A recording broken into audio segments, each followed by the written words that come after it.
ओम नमः सिद्धम सजात्म स्वरूप परम गुरु शुद्ध चैतन्य स्वामी ने नमः। श्री ज्ञान सार जी अष्टक 28 नियाग गाथा पहली। यह कर्म होतवान दीप्ते ब्रह्माग्नौ ध्यान ध्यायया स निश्चितेन यागेन नियाग प्रतिपत्तिमान। उद्दीप्त कर ली है जिन्होंने ब्रह्म रूपी याग को, वे ध्यान रूपी वेद रुच से होमते सब कर्म को। निज की नियाग परम दशा मुनिराज वे ही पा गए, निज भाव याग नियाग है कर शुद्ध पावन वे भय। जिसने प्रदीप्त ब्रह्मरूप अग्नि में ध्यान रूप वेद के मंत्र द्वारा कर्मों का होम किया है, उस मुनि ने निश्चित ही भाव यज्ञ द्वारा नियाग को प्राप्त किया है। चौथे गुणस्थानक में अपने ब्रह्म स्वरूप आत्मा का स्वभाव का जिसने श्रद्धान कर लिया, अपने अस्तित्व का होने पने का अपने अनुभूति का जिसने पर्याय में स्वीकार कर लिया, ऐसे जीव परद्रव्य प्रभावों से जिनका मैं मेरापना 100% निकल चुका है, वह परद्रव्य प्रभावों से हटकर पांचवें गुणस्थानक में 5 अणुव्रत, 12 व्रत, 11 प्रतिमा आदि के आधार से संपूर्णतः परद्रव्य प्रभावों से हटकर स्वद्रव्य स्वभाव में रमणता का पुरुषार्थ करते हैं। और छठे गुण स्थानक में पंच महाव्रत 28 मूल गुणों का पालन, आहार विहार निहार की क्रियाएं आदि व्यवहार से करते हुए अंतर्मुहूर्त अपने स्वरूप और स्वभाव में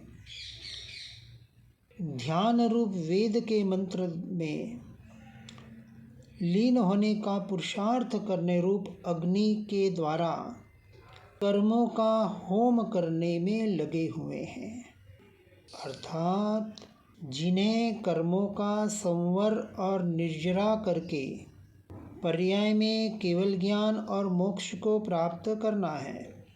क्योंकि चौथे 13वें गुणस्थानक में 4 घातिया कर्मों का होम अर्थात संपूर्णतः क्षय होता है, और 14वें गुणस्थानक के अंत में बचे हुए 4 अघातिया कर्म का क्षय होकर वह जीव कर्मों से अर्थात सारे पुद्गल के परिणामों से जन्म मरण से रहित होकर एक शुद्ध स्वरूप आत्मा मात्र रह जाता है,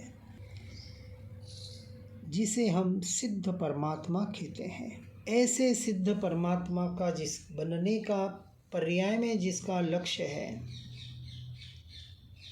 वह मुनिराज अपने ध्यान रूपी अग्नि में निरंतर रमणता करते हुए भाव यज्ञ द्वारा उस पद को प्राप्त करने का यथार्थ पुरुषार्थ करते हैं। गाथा दूसरी। पापध्वंसिनी निष्कामे ज्ञान यज्ञे रतो भव, सावध्यः कर्मयज्ञे किं भूति कामनया विलयी। उस ज्ञान में अनुरुक्त बन जो पाप का ध्वंसन करे, वह यज्ञ ही वर यज्ञ है जो कामनाओं को हरे। सुख कामना युत पाप संयुत यज्ञ से क्या काम है, रे चेत मानव यज्ञ तो वह कर्म बंधन धाम है। पाप का नाश करने वाला और कामना रहित ऐसे ज्ञान यज्ञ में तू आसक्त बन। सुख की इच्छा द्वारा मलिन बने पाप सहित कर्म यज्ञ का क्या काम है। पाप का जड़मूल से नाश करने वाला कौन? नमोकार मंत्र बोलते हैं, उसमें एक लाइन आती है, ऐसो पंच नमो यारो सव्व पाव पणासनो। सभी पापों का प्रकृष्ट नाश करने वाला यह नमोकार मंत्र, पाप का नाश करने वाला और पुण्य को देने वाला। लेकिन जब मोक्ष मार्ग की बात आती है तब पुण्य को भी पाप के श्रेणी में डाला है। तो मात्र नमोकार मंत्र की माला गिनना भी पुण्य है, और वह पुण्य भी पाप के श्रेणी में डाल दिया जाए तो संसार परिभ्रमण का ही कारण बनता है। समूल पाप का नाश करने वाला सम्यक दर्शन ही है, और उसका पोषण करने वाला पाप का बाप, यह मिथ्यात्व और अज्ञान दशा, यही परमार्थ की अपेक्षा से समझ सकते हैं। अनादिकाल से जीव परद्रव्य प्रभावों में मैं मेरापना करके अगृहित मिथ्यात्व का पोषण कर रहा है, और जिस कुल में जन्म लेता है उस कुल मत परंपरा का आग्रह रखकर गृहित मिथ्यात्व का पोषण करता है, जो मूल पाप बंध के कारण है, संसार परिभ्रमण के कारण है। ऐसे मिथ्यात्व अज्ञान का जड़ मूल से नाश करने वाला और सारी कामनाओं से इच्छाओं से रहित होने वाला यज्ञ, ये बाहर का नहीं, होम अग्नि करने वाला कोई यज्ञ नहीं है, ये भीतर के कर्मों का होम करने वाला यज्ञ है, जिसे ज्ञान यज्ञ कहने में आता है। अर्थात परद्रव्य प्रभावों का जो जानपना हो रहा है ज्ञान स्वभाव के द्वारा, वहाँ से दृष्टि को हटाकर, पर्याय दृष्टि को हटाकर अपने दृष्टि को द्रव्य की तरफ करना, अपनी पर्याय को ज्ञान स्वभाव के माध्यम से ज्ञायक में स्थिर करने का पुरुषार्थ, इसका नाम है ज्ञान यज्ञ। और यहाँ कह रहे कि हे भव्य जीवों, ऐसे ज्ञान यज्ञ में तुम आसक्त बनो, इसी का पुरुषार्थ करो। यही एकमात्र सारे कर्मों को जलाने का, क्षय करने का उपाय है, अन्य कोई उपाय नहीं। अनादिकाल से परद्रव्य प्रभावों से सुख की इच्छा रखने वाला यह जीव मलिन बनकर पाप सहित कर्म यज्ञ करने का व्यर्थ का प्रयास कर रहा है। तो यहाँ कह रहे कि ऐसे यज्ञों का क्या काम है?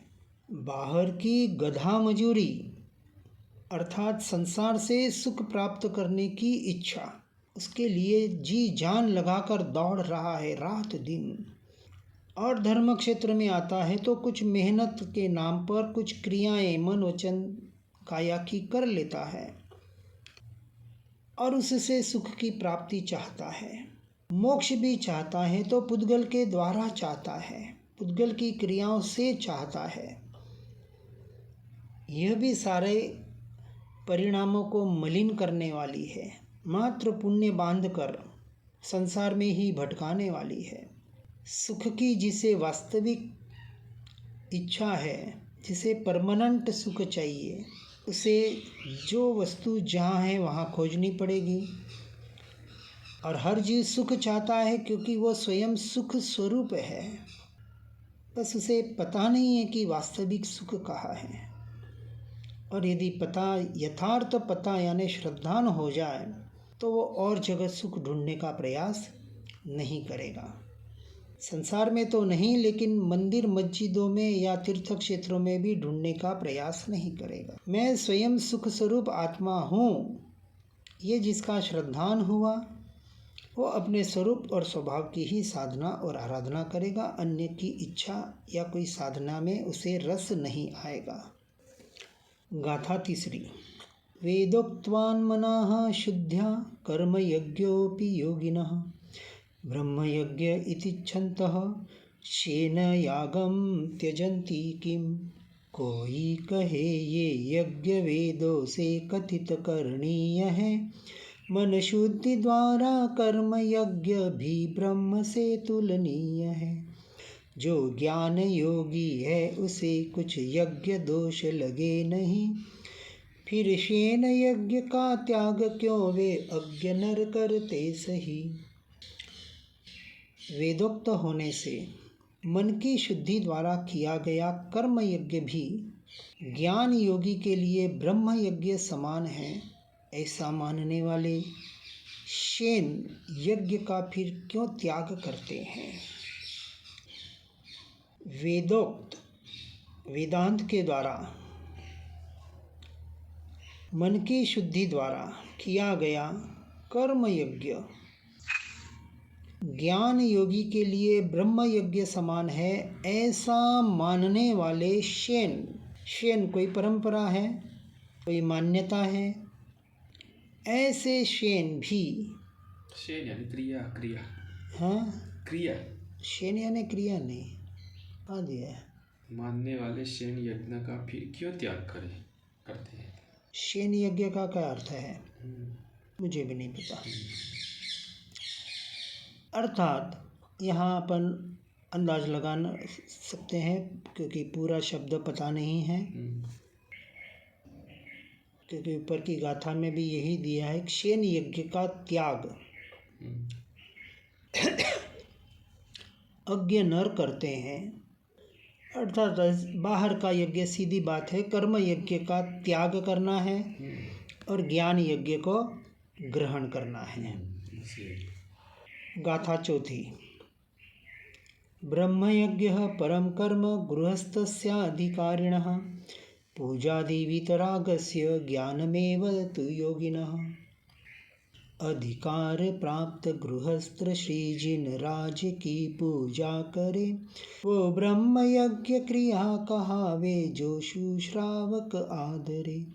पर योगी राजों के लिए तो ज्ञान ही सब सार है, वर ज्ञान ही है ब्रह्म यज्ञ करे तिरे संसार है। अधिकारी गृहस्थ को मात्र वितराग की पूजा आदि क्रिया ब्रह्म यज्ञ है, और योगी के लिए तो ज्ञान ही ब्रह्म यज्ञ है। इस बात को ऊपर की गाथा को इसमें क्लियर कर दिया।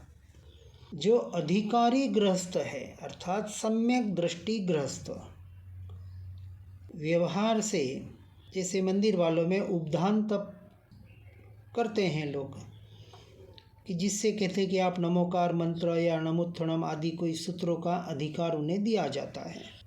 ये सारी एक व्यवहार से जो क्रियाएं हैं, यहाँ तो कहा जो अपने स्वरूप और स्वभाव की साधना नहीं जानता, भेद ज्ञान भेद विज्ञान को नहीं कर रहा, वह श्रावक कहलाने का भी अधिकारी नहीं है।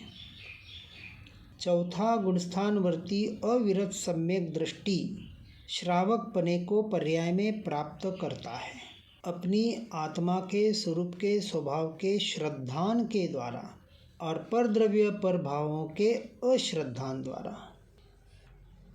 जिनका परद्रव्य प्रभावों से 100% में मेरापना छूट चुका है, ऐसे अधिकारी गृहस्थ को अशुभ से बचने के लिए शुभ का सहारा बताया है, जिसमें वितराग आदि की पूजा आदि क्रियाएं, बाह्य क्रियाएं, और वो पूजाएं वो क्रियाएं ऐसी हो, शुभ का व्यवहार ऐसा हो कि जो शुद्ध की ओर ले जाए। क्योंकि आगे बताया कि सच्चे योगी के लिए तो ज्ञान ही ब्रह्म यज्ञ है। जो 5वें गुणस्थानवर्ती देशवीरती और 6ठे गुणस्थानवर्ती सर्ववीरती, उनके लिए तो एक ज्ञान क्रिया ही ब्रह्म यज्ञ है। इसके अलावा उन्हें दूसरी किसी भी क्रिया की अब जरूरत ना रही, क्योंकि 5वें में आंशिक छूटना होता है। जैसे जैसे प्रतिमा बढ़ती जाती है, वैसे वैसे परद्रव्य प्रभावों से व्यवहार से छूटना हो जाता है, और 11वीं प्रतिमा में 100% छूटना हो जाता है। तो मुनिराजों की तो बात ही क्या। ऐसे भावलिंगी मुनिराज जो सच्चे योगी हैं, उनके लिए अंतर्मुहूर्त आत्मलीनता अर्थात ज्ञान ब्रह्मरूपी योग ही एकमात्र उपादेय है, बाकी सब कुछ हेय है, छोड़ने योग्य है। ऐसा मानकर वो वहाँ से छूटकर एकमात्र ग्रहण करने योग्य ऐसे अपने स्वरूप और स्वभाव की ओर निरंतर ढलने का प्रयास और पुरुषार्थ करते हैं। गाथा 5वीं। भिन्नोद्देशेन विहितं कर्म कर्मक्षयाक्षमं क्लिप्त भिन्नाधिकारं च पुत्रेष्टयादिवदिष्यताम्। ऐसी क्रिया से मोक्ष का उद्देश्य है जिसमें नहीं कर्म का क्षय हो सके, आधार अनुचित है सही। पुत्रेष्टि यज्ञ से जो कभी क्षय कर्म का होता नहीं, फिर अन्य लक्षित कर्म से क्षय कर्म होता है कहीं। भिन्न यज्ञ से किया गया अनुष्ठान कर्म क्षय करने में असमर्थ होता है। जैसे भिन्न अधिकार की कल्पना वाला पुत्र प्राप्ति के लिए किया जाने वाला यज्ञ, जहाँ अपना अधिकार नहीं, ऐसे कल्पने वाले पुत्र की प्राप्ति के लिए किए जाने वाला यज्ञ जिस तरह से हेय है, करने योग्य नहीं है, उसी तरह अन्य लक्ष्य से या अन्य क्रिया से, ऐसे भिन्न क्रिया से किया गया किसी भी प्रकार का यज्ञ अनुष्ठान कर्म क्षय करने में असमर्थ होता है। एकमात्र ज्ञान यज्ञ ही, अर्थात स्वरूप और स्वभाव की तरफ रमणता करने वाला यज्ञ अनुष्ठान क्रिया, यही एकमात्र कर्म क्षय करने में समर्थ है, ऐसा इस गाथा में कहा जा रहा है। गाथा 6ठी। ब्रह्मार्पणमपि ब्रह्मयज्ञान्तर्भावसाधनं ब्रह्मज्ञौ कर्मणो युक्तं स्वकृतत्वस्मये हुते। निज में छिपे मदमान को ही यज्ञ में होमो सदा, सब ब्रह्म को अर्पण करो यह ब्रह्म यज्ञ परम मुदा। कर्तापने का भाव रूपी मान जब जलता रहे, वर ब्रह्म रूपी आग में तो ब्रह्म यज्ञ मन सी बहे। ब्रह्म यज्ञ में अंतर्भाव का साधन ब्रह्म को अर्पण करना भी ब्रह्मरूप अग्नि में कर्म का और स्वकर्तृत्व के अहंकार का हवन करने पर ही युक्त होता है। जिन्हें ब्रह्म यज्ञ करना है, ज्ञान यज्ञ करना है, वास्तविक पर्याय में केवल ज्ञान मोक्ष की प्राप्ति करनी है, उन्हें अंतर्भाव का साधन अर्थात अपने ब्रह्म को, अपने स्वरूप को स्वयं से स्वयं को अर्पण करना, अर्थात उस ब्रह्मरूप अग्नि में कर्म का और स्वकर्तृत्व के अहंकार का हवन करने पर दो वस्तु बताने का प्रयास किया है। कर्मों का और स्वकर्तृत्व के अहंकार का। कर्म अर्थात परद्रव्य, मन वचन काया के परिणाम जो कर्माधीन है, कर्मधारा से चल रहे हैं, उसे अपना मानना छोड़ना, कर्म और कर्म के निमित्त से होने वाले मन वचन काया की क्रियाएं अर्थात पुद्गल की क्रियाएं, चाहे इस शरीर की हो, चाहे इस संसार का कोई भी परिणमन हो, संपूर्ण जगत कर्माधीन है और संपूर्ण जगत के ये पुद्गल के परिणाम जो कर्माधीन हैं, उससे मैं मेरापना छोड़ना और उसके निमित्त से होने वाले मोह राग द्वेष के अर्थात स्वकर्तृत्व के अहंकार, पर में मैं मेरापना, पर की क्रिया को अपनी मानना, यानी परद्रव्य और उसके निमित्त से होने वाले स्वयं के मोह राग द्वेष के परिणाम अर्थात परभाव, इन दोनों से मैं मेरापना 100% छूट जाने का नाम है अहंकार का हवन। और ऐसे अहंकार का हवन श्रद्धान की अपेक्षा से चौथे गुण स्थानक में होता है और 13वें में संपूर्णतः उसका क्षय होता है। इसलिए साधना एक ही बताने का प्रयास किया जा रहा है, शब्दों का खेल है। लाखों शब्द, लाखों शास्त्र लिख दिए जाएं, लाखों गाथाएं लिख दी जाएं, घुमा फिरा के बात एक ही करनी है। हो सकता है जैसे ऊपर कुछ शब्द जिसका अर्थ हमें भी पता नहीं है और उसकी कोई विशेष आवश्यकता भी नहीं है। शब्दों का ज्ञान नहीं, ये तो डिक्शनरी में मिल जाएगा, कोई विद्वान पंडित भी बता देगा। सारभूत भाव को ग्रहण करना, अर्थात जो लक्ष्य बताया जा रहा है इन ग्रंथों के द्वारा, इन सूत्रों के द्वारा, बात बहुत सिंपल है। ये 32 अष्टक पढ़ लें या आगम परमागम लाखों शास्त्र पढ़ लें, जब तक साधना नहीं करेंगे, परद्रव्य प्रभावों से नहीं छूटेंगे, तब तक समझना सब कुछ व्यर्थ है। आचरण में जब तक नहीं आएगा, एक ही साधना है, बहुत सरल और सिंपल साधना है। सबसे छूटकर एकांत में बैठ के, निवृत्ति क्षेत्र में बैठ के मात्र आत्मरमणता का प्रयास करो। इतनी सहज और सरल साधना है जो जीव नहीं कर पाता है। गाथा 7वीं। ब्रह्मण्यर्पित सर्वस्वो ब्रह्मदृग ब्रह्म साधनः ब्रह्मणा जुहद ब्रह्म ब्रह्मणि ब्रह्मगुप्तिमान। पर ब्रह्म को सर्वस्व जिस निर्ग्रंथ ने अर्पण किया, दृष्टि भी ब्रह्म में ब्रह्म ही है ज्ञान साधन का दिया। उपयोग रूपी ब्रह्म से अज्ञान हो में जो सदा, पर ब्रह्मचारी साधु हो ना लिप्त पापों से कदा।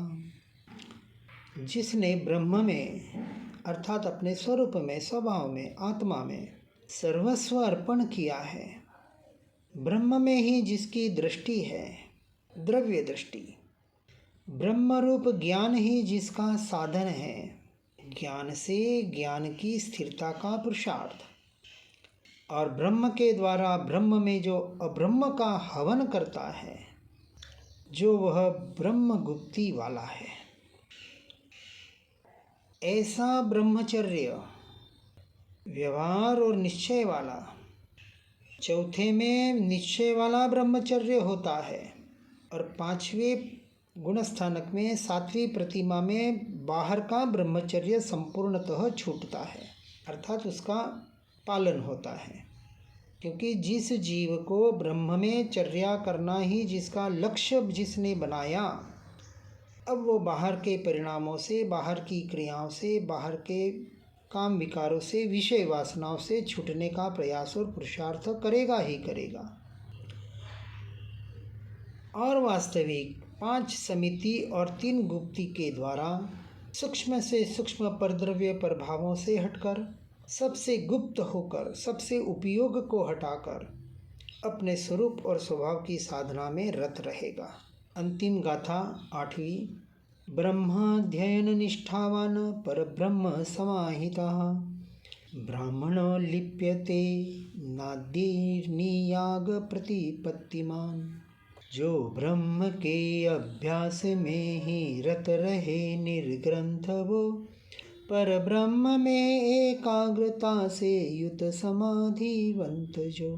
निज भाव यज्ञ स्वीकारता निज ब्रह्म में विहरे सदा, निर्ग्रंथ वे मुनिराज पापों से न लिप्त बने कदा। ब्रह्म अध्ययन में जो निष्ठावान है,